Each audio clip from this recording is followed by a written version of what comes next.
All right, we are finally going to talk about the knee cut. So, one thing to consider, we're going to teach you the knee cut from this position. Obviously, we've set everything up based on the idea of I've got control and I'm moving somebody side to side. If their feet are together, I'm leg dragging. If their feet are apart, then I'm moving into this knee cut position.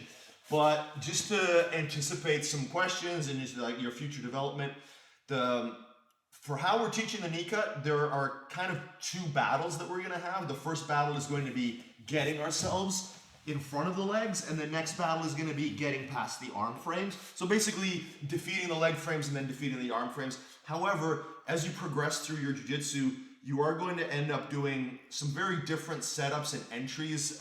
Just a quick example from the De La Riva guard, where you will be able to punch your underhook and get to the knee cut position, where you will have almost defeated the arm frames before you've defeated the leg frames. The pass is the same. Like one of the things that we're trying to impress upon you throughout this series is we want to give you context and technique that will apply across the board from white belt to black belt.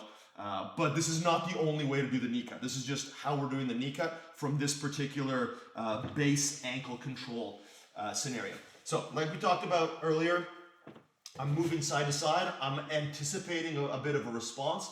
And as Rory opens his ankles up, I'm now able to move myself forward.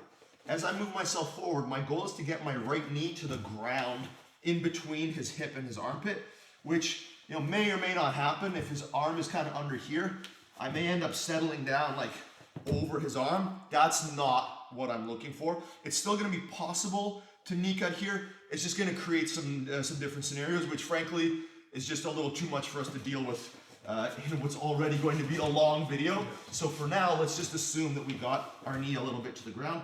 And now, the frame that I'm worried about really is the top frame. This is not difficult. Like just getting to here is not difficult. Getting past this knee is very difficult. And for the most part with beginners, the main question, I would say 80% of the time, the main question or issue I get from students is, how do I deal with this? So first off, you shouldn't have to.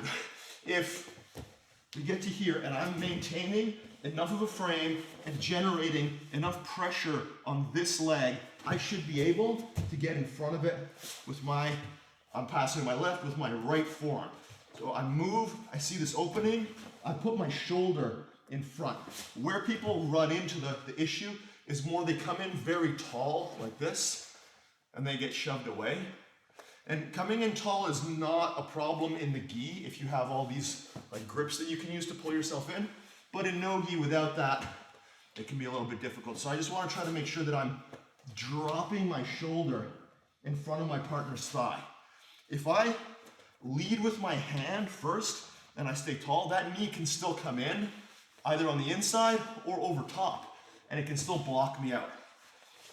But if as I pin my partner, even if he's trying to keep his knee fairly close to his chest, I should be able to bring my shoulder in front of that and place my forearm here. So this is pretty much going to be my launching point for the rest of the battle, where I try to get an underhook on my partner and complete the pass. So yeah, even if I've got my biceps wedged against his elbow in such a way that he can't put his elbow into my armpit, if I open this up a little bit, there we go. Now he accesses that lever and he's occupying the space. So an underhook doesn't necessarily mean just this. It's any source of control that allows me to dominate the shoulder and prevent him from wedging underneath my arm and accessing my arm as a lever so that he can start to occupy this space and build up and get behind me. So again, it can be this where I'm all the way under here. It can be this where I'm under here. I can gain the underhook by turning his hand. So if he's blocking me here like this, I can turn his hand this way. Again, use the Hes dispenser to keep him flat, because I don't want to have this battle when he's on his side. Even if I go like this, when I punch through here, he can rotate his arm. His axis of rotation is smaller. So he'll always win this battle. If we're here, I got to start from here, he's just got to pummel in there. I start to try to get around here, he pummels in. Even if I get all the way to here, he's starting to lift me. If I go to do this, you see how much I've got to move my body to try to win this battle? He can just stay put. So even if I'm doing something like this, I drive him flat, now I punch my underhook in. Now I just hit a wall. And now I'm good. So that's a battle we're gonna have to have, and that's not specific to the knee cut, but it's just something to be aware of. As long as I control this shoulder with some sort of wedging mechanism that prevents his arm from wedging between my triceps, my humerus, and my rib cage and my lat, I'm going to be okay. Like even if his arm is all the way over here, there we go. This is good. This is an underhook, like for the function that it performs. So just be aware of that. These frames that we're dealing with, we're gonna have to get rid of them. And by placing ourselves like this in front of someone's thighs, then all I have to worry about is dealing with his arm frames. And I can start to use this to help me. My Pez dispenser helps me drive him flat. Denying him base on his elbow also helps drive him flat. So again here, I just grab the shoulder and I'm good to go. I pass and I go hip to hip. Let's show the back angle of this. So again, I started to move. I feel his ankles open up. I move myself in. I Pez dispenser. And here's another battle you're going to have. He will bite my ankle either with his bottom leg or with his top leg. From here, even though I am 90% of the way past his guard, again, if you're interested in competing, this is not a guard pass. Even if I settle my hip right down, this is still not a guard pass. My ankle is caught in between his legs. So the last thing you're gonna have to do here is free your ankle. To do this, so you can see how my foot is on top of Rory's calf. I'm gonna try to circle it inside, and that should help me slice through. But what will also help me, so I'm rotating my ankle, arching my toes, placing them against the bottom of his shin, and now I'm using the sole of my foot to cut through that space. If he's hooking me with his bottom leg, I just turn my heel and I'll be able to slide through. So usually the top leg's a little bit more difficult to deal with. But while I'm circling my foot out and in, I can also be using my top leg to pry his legs apart. And again, I can use pushing on the bottom leg, or I can use pushing up on the top leg. Both are good. They're just like, it's honestly going to be a bit of a feel thing. You're going to feel where your partner has got more tension and where it's a little bit easier to push. Usually the top leg you'll push up, whereas the bottom leg you'll push down, like parallel to the ground. And that's the last bit that you'll have to do. And again, expect somebody at that point start bridging, rotating around, moving like crazy. The more work you've done with eliminating their underhook and pinning their head in place, the less you're going to have to worry about them regarding. But just be aware if you keep this angle. Once I get here, if I move my hips away from him and his knee comes back inside, he's done the job. He's regarded at this point, and if I stay put, he may actually end up like omoplating me, arm barring me. So just know that we need to keep our hips glued to his hips. If I feel like his knee is getting underneath me, I just walk my butt up into his rib cage and I settle my weight closer to his armpit. So people can see if I'm here, I'm hip to hip with him, and for whatever reason I feel his legs starting to come up underneath, I just walk up. And as long as I keep his head in a box with my head and I keep attached to his opposite corner shoulder, I'm good. Then I walk back in, I rotate his hips away from me, I can occupy that space between his hip and his armpit. Then I placeholder my shoulder as I move my head out of the way. Well, I think hopefully you get the idea that drilling is going to be really important with this stuff because and unpleasant there's as shit for the bottom person. A lot of information with this. Don't have your partner just be a dead fish laying there. Have them actually be engaged with their upper body. Look to have them actually have their knees up. Look to have them follow you so that you're creating that little bit of that response. Even when you're drilling it, don't just start with like the proper angle and having your hands on the shins. It's like engage, get the hands on the shins, walk off to the side to create that angle. Because if you don't work on that little bit of that engagement phase where you're winning that control battle and then being able to initiate off of that, you're never going to make that happen like we've kind of talked about before. It's like you need to have a little bit of your setup in with your technique while you're drilling it because it's the whole picture or nothing at all. And just like with the leg drag where we mentioned the left and right sort of movement is going to be really important. If I move to here and I don't feel like I've got enough pressure on these levers to enter into the space, like that just didn't feel right. He was too tight. Now I start to circle to this side, so all of a sudden I've got a leg drag option that I can use. But if he now starts to really widen, it's like, oh, there we go. Now I can move myself into the knee cut. So as I get the response that I want, I'm gonna launch the attack.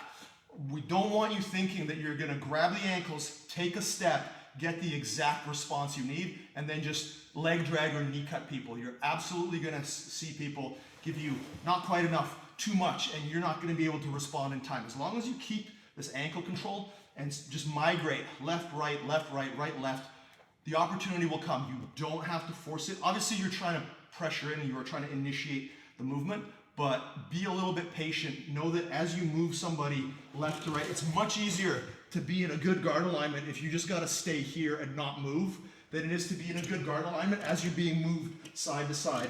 Like, one thing that I'd like to reference Ryan Hall, one thing I learned from him is that if people don't have to move, their jiu-jitsu seems like it's a lot better than it is. Like, everyone is born with the ability to isometrically contract their muscles, and a lot of people think they're really good at jiu-jitsu, but it's just that they're very good at shelling up and not doing anything. And as soon as you make them start moving and actually responding to what you're doing, all of a sudden they're nowhere near as good at jiu-jitsu as they thought they were, and certainly might be that they're not as good as you thought they were. You just weren't making them work enough to reveal those flaws. The lever control that I'm exerting here is one aspect of what we're looking to do. The other aspect is beating this frame. This frame is kind of the bane of white belts and blue belts' existence when it comes to knee cutting. And there are answers to this because we're trying to teach the knee cut as like the knee cut and not a bunch of different variations. We don't want to go too crazy with like dealing with this. We'd rather give you like how to get in front of this frame, and we will, but just to quickly give you an idea, without teaching alternate solutions, because we can get into leg weaves and smash passes and all this sort of different stuff. If at any point you get to here and this knee is in your way, right? I'm trying to get past my partner's thighs and get my forearm on my partner's hip. Since I fail to do that, my hand is gonna stay on my partner's like hip rib cage area here like this, as though it was in front of his leg. And rather than trying to move myself in front, because you can see like this is really damn difficult and I can get pretty fucked up. All I'm gonna look to do is pick up my partner's knee, move him to the center. And so I'm using this bottom leg as a lever. Again, I was pinning that lever with my right shin. Now I'm gonna pick it up. In the gi, we can grab the pants. In no gi, we can just cup underneath the knee. I'm maintaining pressure with my right hand, and I'm going to lift just enough that I can clear this knee with my elbow and my ribs. Like that. I'm gonna give you the back angle here. One thing that's really important when I'm doing this is that I don't back up enough that the reverse de la Riva guard becomes easily accessible to my partner. So I want to stay heavy on my right leg with my right foot tracing the back of Rory's hamstring so that this leg is not able to hook effectively. I will start to lift, and you can see how I'm staying about here. I don't want to get to there. That again makes that reverse de la Riva accessible. And it's just a slight lift so that I can get in front. So that's how we're gonna deal with that issue if it comes up within the context of a knee cut. Again, there are other solutions, different passes, all that sort of stuff. Some people like to transition to leg locks there.